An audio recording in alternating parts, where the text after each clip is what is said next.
네, 여러분 안녕하십니까. 코인 타임즈입니다. 10월 13일 금요일 오후 5시 5분 비트코인 현재 3,690만원대. 일단 직전에 요 자리 고점을 넘겨주고 크게 윗꼬리를 달아주면서 한 번 눌리고 두 번 눌린 지점에서 지금 단기 바닥을 형성해서 반등이 조금 나오고 있지만, 반등이 조금 나오더라도 여기 고점 자리들을 넘기지 못하고 한 번 더 이런 식으로 N자로 좀 빠져줄 가능성이 높아 보인다, 그렇게 보이고요.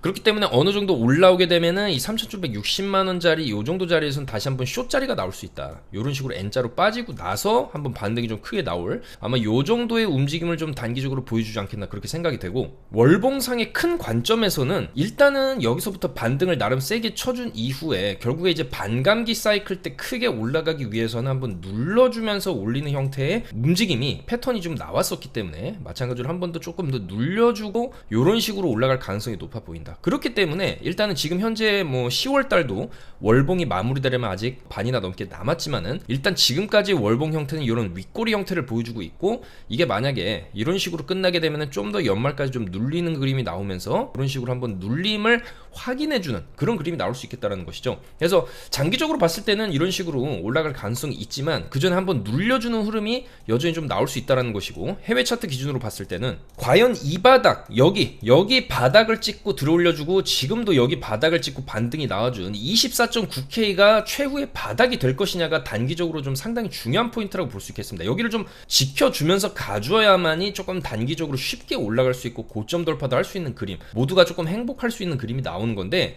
만약에 이 자리 지지를 좀 세게 해주는 자리인데 여기를 붕괴시키게 된다라고 하면은 22K까지 한번 눌렸다가 여기서 바닥을 다지고 이런 식으로 올라갈 가능성이 있습니다. 그렇기 때문에 여전히 지금은 우리가 조금 지금 구간이 바닥이다 이렇게 확답을 하기는 어렵고, 여전히 좀 단기적인 움직임으로 좀 봐야 한다. 그리고 조금 크게 놓고 보면 여전히 약간 붕 떠 있는 구간이기 때문에 이 구간에서 한 번 더 눌러주고 눌름이 나오고 이런 식으로 갈 수도 있는 거죠, 이 구간처럼. 그렇기 때문에 지금은 뭐 너무 크게 레버리를 잡고 레버리지를 써서 너무 장기적으로 포지션을 끌고 가기보다는 여전히 좀 단기적으로 우리가 먹을 수 있는 자리에서, 이 구간도 자세히 살펴보면 시간봉의 관점에서 봤을 때 쌍바닥이죠. 쌍바닥 나왔고 충분히 롱을 칠 수 있는 자리였습니다. 그리고 지금 자리도 직전의 고점 자리이기 때문에 쌍고의 형태를 그리면서 패턴이 이런 식으로 또 빠질 수도 있는 자리이기 때문에, 지금 자리도 마찬가지로 여기 손절을 딱 잡고 숏을 쳤을 때 어느 정도 좀 빠지는 그림, 요 정도 그림이 나오면서 충분히 숏을 한번 노려볼 수 있는 자리다. 그래서 이런 단기 타점들은 어차피 계속 패턴상 나오고 있기 때문에 이런 자리를 잡아서 우리가 단기 수익을 내면 되는 거고요. 이런 식으로 롱 자리에서는 롱을 쳐서 수익을 보는 거고, 숏 자리에서는 또 숏을 쳐서 이런 식으로 수익을 보는 거죠. 단기적으로 어느 정도 레버리지를 써도 이렇게 물론 지금 움직임이 굉장히 더디긴 하지만 이런 식으로 좀 수익을 볼 수 있는 타점들은 계속 나오고 있다는 거죠. 그래서 이런 타점들 저희 카톡방에서 다 잡아드리고 있고, 거시적인 관점들 제가 2일 전 영상이죠. 저번 영상에서도 일단 숏으로 좀 방향성이 나올 수 있다고 말씀을 드렸고, 이런 식으로 빠지는 그림이 나올 수 있다 말씀을 드렸죠. 그래서 쭉 이런 식으로 빠진 거죠. 그러니까 이 구간에서부터 숏을 계속적으로 좀 말씀을 드렸었고, 결국에는 숏으로 좀 크게 빠져줬기 때문에 여전히 이런 구간, 많이 올린 구간에서는 이런 자리에서는 충분히 숏을 칠만한 자리고, 만대로 많이 눌렸다? 그럼 충분히 롱을 볼 수 있는 거죠. 다만 이렇게 눌린 자리에서는 우리가 롱을 들어갔는데 단기적으로 올라주면 입절을 하는 거고, 이런 식으로 좀 공포감을 좀 극대화시켜주면서 저점을 갱신하는 경우에도 저점을 살짝 갱신하자마자 큰 반등이 이런 식으로 좀 터져주고 있다. 그럼 마찬가지로 지금도 우리가 이 정도 눌렸으면 롱을 볼만 한 자리예요. 그러니까 여기서 이제 롱을 단기적으로 27.5K까지 좀 볼 수는 있는데, 요 정도 올라오게 되면 또 숏을 봐야 된다는 얘기죠. 그리고 지금 자리에서 한 번 더 눌려주게 돼도, 만약에 이렇게 연속적으로 제대로 된 반등 없이 한 번 더 눌러주게 되면은 그 다음에 반등이 상당히 세게 터질 수 있습니다. 그래서 한 번 더 빼면 V자 반등 확률도 높아가고 반등폭도 더 커지는 거기 때문에, 일단 여기서 롱 1차로 들어가도 우리가 너무 쫄 필요 없이 바닥에서 한 번 더 매수한다는 마인드로, 여기도 마찬가지죠. 한 번 더 내려왔을 때 좀 크게 올라가듯이 내려와도 이런 식으로 반등이 터질 수 있다는 겁니다. 그래서 지금 일단은 조금 이제 롱으로 접근해도 될 만한 1차 바닥권이라고 우리가 말씀을 드릴 수 있고, 여기서 제대로 올라와줘도 저는 28K 부근에서는 저항을 한번 맞고 저점 갱신하는 N자로 빠지는 그림이 나올 수 있다. 그래서 결국에는 우리가 단기적으로 봤을 때 시나리오는 두 가지죠. 반등 제대로 안 주고 빠지게 되면은 여기서 롱 반등을 노려볼 수가 있는 거고, 여기서 그냥 반등을 줬다? 그럼 롱 수익 내고 숏 스위칭해서 여기서 빠지는 숏을 먹으면 된다. 요렇게 단기 방향성을 좀 말씀드릴 수가 있고, 이런 방향성 내용과 차트 분석 내용들, 정확한 매매 타점들 저희 카톡방에서 다 잡아드리고 있으니까 저희 영상 하단에 있는 특급 정보방 100% 무료방이니까 이쪽으로 입장을 해주셔서 받아보시면 되겠다. 그렇게 말씀을 드리겠습니다. 자, 그래서 CPI 발표가 됐는데 3.7% 발표를 했어요. 예측치랑 거의 근접한 수준인데, 일단은 CPI도 이제는 그 비트코인의 어떤 방향성에 큰 영향을 지금 주고 있지는 못하다. 그만큼 지금 시장의 유동성이 어느 정도 조금 메마른 상태다, 그렇게 볼 수가 있겠고, 이제 다음 빅 이벤트로는 11월 2일 FOMC. 근데 금리 동결 확률 자체가 90%에 육박하고 거의 좀 동결이 거의 확실시 되고 있는 분위기죠. 더 이상 금리를 올릴 수는 없다, 이런 분위기로 좀 시장이 흘러가고 있기 때문에 일단은 최근 영상에서 말씀드렸던 이 큰 박스 있죠. 하단 24.8K, 그 다음에 이제 고점 28,500달러 정도 사이의 이 박스 안에서의 움직임이 나올 가능성이 좀 굉장히 높다. 빠지게 돼도 반등이 크게 나올 수 있고, 올려도 이 고점 자리 살짝 넘겨도 29,000달러 살짝 넘기고 이렇게 빠지는 그림이 나올 수 있기 때문에, 이 박스의 중심선을 기준으로 26,700달러를 기준으로 그 밑에서는 롱이 유리하고 그 위에서는 숏이 유리한 그런 박스권이 조금 더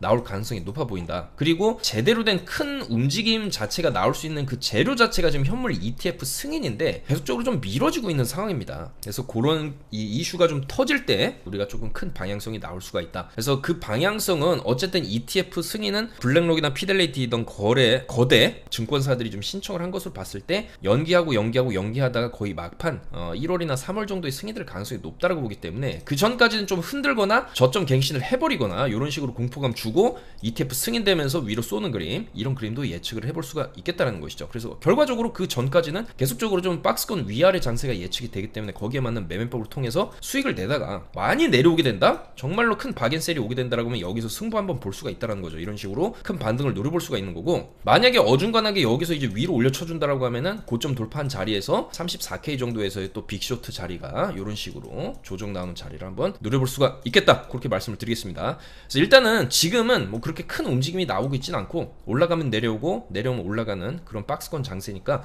거기에 맞춰서 매매를 하면 되는 거고요. 자, 일단은 잡코인들, 지금 큰 코인, 비트코인이나 이더리움, 뭐 리플 이런 친구들이 좀 조용하고 움직임 자체가 좀 제한적이기 때문에 일단은 연말 시즌을 맞이해서 잡코인들이 한 번씩 펌핑을 주고 상장 폐지가 되는 그런 흐름이 또 나올 수도 있습니다. 그래서 일단은 지금 눈에 들어오는 코인들 같은 경우에 딱 봤을 때 스레스홀드 같은 게 조금 주봉상으로 4주 연속 양봉을 보여주면서 한번 쏠 수 있는 그림을 좀 그려주고는 있어요. 근데 이런 거는 좀 조심해야 되고 손절가는 확실히 잡아놔야 되겠죠. 깨면 안 되는 자리, 이 스레스홀드가 좀 더 이제 상승 기조를 이어가기 위해서는 4시간봉 기준으로 봤을 때 26원 정도는 좀 지켜줘야 된다고 생각을 합니다. 여기를 지켜줘야 좀 더 올라갈 가능성이 있는데, 자, 이 스레스홀드는 과거에 좀 보여줬던 패턴 자체가 그렇게 좀 믿음직스럽지는 못하기 때문에 너무 큰 금액으로 하기보다는 좀 재미삼아서 하는 걸 권장을 드리고, STP도 좋은 흐름을 보여주고 있어요. 4주 연속, 5주 연속 지금 양봉을 보여주고 있는데 어느 정도 올라갈 준비를 하고 있다. 그럼 요런 거는 한번 쐈을 때 지금 자리를 나름 좀 신경 써서 지켜주고 있고, 거래량도 좀 들어와주고 있고, 차트가 어느 정도 좀 만들어준 발사대의 느낌이 좀 있기 때문에 발사를 한번 했을 경우에 160원 정도까지 쳐주고 내려올 가능성이 있습니다. 그래서 마찬가지로 STP도 손절을 70원은 잡고 우리가 상승 기점으로 좀 바라볼 필요가 있겠다, 그렇게 말씀을 드릴 수가 있겠습니다. 그리고 메타디움 같은 경우에도 전혀 움직임이 없었는데 일단은 주봉상으로 해도 바닥을 어느 정도 좀 다져왔고, 요 구간에서 지금 자리 28원 정도 자리만 좀 지켜준다라고 하면 한 번 더 여기 고점 자리까지는 노려볼 수 있겠다. 44원 정도 요 자리까지는 여기를 손절 잡고 우리가 접근을 했을 때 그래도 44원에서 54원 자리까지는 한번 볼 수 있지 않나, 그렇게 생각이 되고요.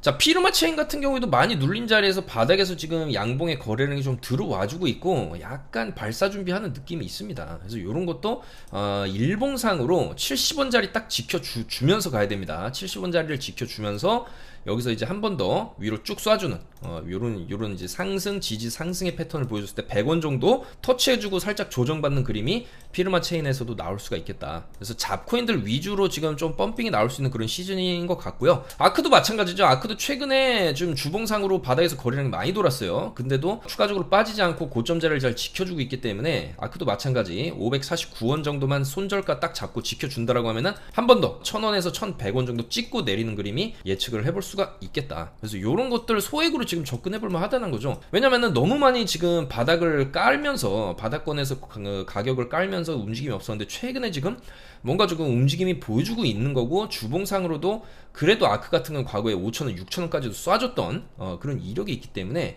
최소 1,200원, 1,000원 정도까지는 여기서 거래량 들어간 걸로 봤을 때 이 정도는 쏴주고 내려올 가능성이 있어 보인다는 거죠. 그래서 지금까지 큰 움직임이 없었는데 최근에 주봉상으로 뭔가 꿈틀대는 이런 코인들을 우리가 한번 좀 주목해 볼 필요가 있지 않나, 좀 더 상승해 줄 가능성이 있지 않나 그렇게 생각을 합니다. 그래서 특히 연말 시즌에 이런 잡코인, 코인 펌핑 그런 거 한번 우리가 좀 노려볼 만하다라고 말씀을 드릴 수가 있겠고요. 여전히 뭐 장기적인 관점에서 봤을 때는 코스모스나 스택스, 체인링크 이런 것 좀 중장기적으로 좀 볼만하다, 그렇게 말씀을 드리겠습니다. 그리고 나스닥인데 일단 이 전쟁 위협 속에서 그래도 나스닥은 좀 빠지지 않고 나름 반등을 잘 해준 모습이에요. 그래서 나스닥은 좀 새로운 기준점이 생겨버렸죠. 바로 이 포인트입니다. 여기서 이제 저점 찍은 포인트가 굉장히 중요한 지지 포인트가 된 건데 14,400포인트가 좀 지지를 받아준다라고 하면은 여기서 시간을 끌면서 옆으로 빼다가 2차 상승 펌핑이 나올 수도 있습니다. 그렇지만은 만약 이 지지선이 무너진다라고 했을 때 13,000포인트까지도 한번 밀려주고 여기서 이제 바닥을 다지고 올라갈 수 있는 가능성이 있기 때문에 여전히 나스닥 지금 자리는 조금 애매한 자리다. 그렇지만은 쉽게 빠지지는 않고 있다, 그렇게 볼 수가 있고요. 전쟁 리스크로 인해서 환율이 다시 또 올라가고 있죠. 1448원, 계속적으로 1300원 위에서 고점 자리를 지금 지켜주고 있는 모습이고 좀 더 올라갈 수 있어 보인다. 결국에는 달러가 빠져주는 사이클이 와줘야 비트코인이 또 올라갈 수 있는 환경이 마련된다고 볼 수가 있는데, 그러려면 일단 달러 인덱스 주봉상의 음봉 마감이 좀 필요해 보인다. 그리고 최소 105포인트 정도는 깨줘야, 이 자리를 좀 깨주고 내려와줘야 달러의 약세 사이클이 어느 정도 이런 식으로 과거와 같이 나올 수 있고, 거기에 맞춰서 비트도 어느 정도 좀 반등을 해줄 수 있지 않을까 그렇게 생각을 합니다. 그래서 달러 인덱스, 그 다음에 이제 나스닥, 그리고 비트코인의 어떤 이제 가격대들을 좀 체크를 해보면서 우리가 단기 장기적인 포지션을 좀 정할 필요가 있겠다라는 것이고, 오늘 또 중요한 이슈가 있죠. 지금 항소 법원에서 그레이스케일의 승리에 항소를 해야 된다. 그렇지 않으면 비트코인 ETF를 승인하거나 연기하려고 노력을 해야 되기 때문에 여기서 SEC가 오늘 항소를 안 할 경우에 이게 살짝 롱의 재료가 또 될 수 있습니다. 그래서 많은 관측통들은 일단은 항소를 하지 않을 것으로 보고 있지만은, 항소를 하지 않아도 이 그레이스케일의 현물 비트코인 ETF 전환 승인을 미룰 수가 있다는 것이죠. 그래서 오늘도 이런 이슈로 인해서 뭔가 좀 위아래 요동을 칠 수 있는 요인들이 되기 때문에 거기에 맞춰서 만약에 이제 급격하게 올라온다라고 하면은 또 우리가 숏 자리를 볼 수 있는 그런 변동성이 나올 것이고, 만약에 숏으로 떨어져도 반등을 칠 수 있는 그런 롱 자리가 나올 것이기 때문에 요걸 기반으로 해서 계속적으로 좀 단기적으로 계속적으로 수익을 쌓아 나가야 되겠죠. 저희도 불장이 찾아오고 하루가 멀다 하고 알트코인들이 막 30%, 50%, 100%씩 날아가던 그런 상황이 왔으면 좋겠습니다. 그런 상황에 와서 우리가 제대로 좀 돈 복사를 할 수 있는 그런 시즌들이 있는데, 보시다시피 거대 상승이 나오기 전에는 좀 기다림이 필요하다. 이더리움의 주봉입니다. 보시면은 바닥을 여기 고점에서부터 쭉 내려오고 나서 바닥을 기던 시간이 114일 정도. 주봉이기 때문에 114주죠. 700, 거의 800일이죠. 800일을 바닥을 기고 나서야 큰 상승을 이제 보여줬던 이력이 있기 때문에 바닥을 찍고 나서 여전히 좀 횡보하는 구간이 있어야 된다. 있고 그 이후에 이런 상승이 좀 나오기 때문에 지금 좀 지루하고 재미없을 수도 있어요. 하지만 이런 구간에서도 최대한 어느 정도의 좀 레버리지를 쓴다라고 하면은 그 안에서 우리가 또 수익을 볼 수 있는 그런 환경들은 많이 나올 수가 있고, 저희도 최대한 레버리지를 쓰는 만큼 좀 안전하게 진입을 하고 그때그때 수익을 내면서 수익을 쌓아나가는 방식으로 지금을 진행을 하는 거죠. 그래서 뭐 이더리움 같은 경우에도 과거에 바닥을 다질 때 이런 구간을 보면은 거의 뭐 직선으로 이렇게 바닥에서 옆으로 빼다가 결국에는 저점을 높여가는 흐름이 나오면서 상방 폭발이 이루어졌죠. 그런 측면에서 봤을 때 지금은 직선으로 기고 있지는 않습니다. 여전히 변동성이 여기서 튕겨져 올라가고 기술적 반등 이후에 눌려주고 한 번 더 올려주고 좀 눌리고 있는 그런 구간이고, 결국에는 진폭이 줄어들겠죠. 그리고 직선으로 빼다가 올라가는 그런 시즌이 나올 건데, 자, 그러기 위해서는 결국에는 우리가 과거 사이클을 통해서 봤을 때 좀 더 시간이 필요할 수 있다는 것이죠. 그리고 그 안에서 우리는 올라가면 숏을 치고 내려오면 롱을 치고 이런 박스권 장세가 어느 정도 진행이 되고 수렴 단계에 이르러서 저점을 살살살살 높여가는 그런 구간, 바로 2025년 반감기가 24년 4월 정도에 좀 도래하기 때문에 반감기 지나고 나서 1년 뒤서부터 본격적으로 우리가 상승장을 준비해야 되는 그런 시즌이고, 지금 같은 시간이 지랄 수는 있겠지만 그 안에서 최대한 좀 수익을 볼 수 있는 그런 방향성을 찾아서 저희가 이제 정보를 제공해드리겠다, 그렇게 좀 말씀을 드리면서 영상 마무리하도록 하겠습니다. 오늘도 영상 봐주셔서 너무나 감사드리고 좋아요, 구독 한 번씩 부탁드리면서 좀 더 좋은 내용으로 화요일에 인사드리도록 하겠습니다. 감사합니다. 코인 타임즈였습니다.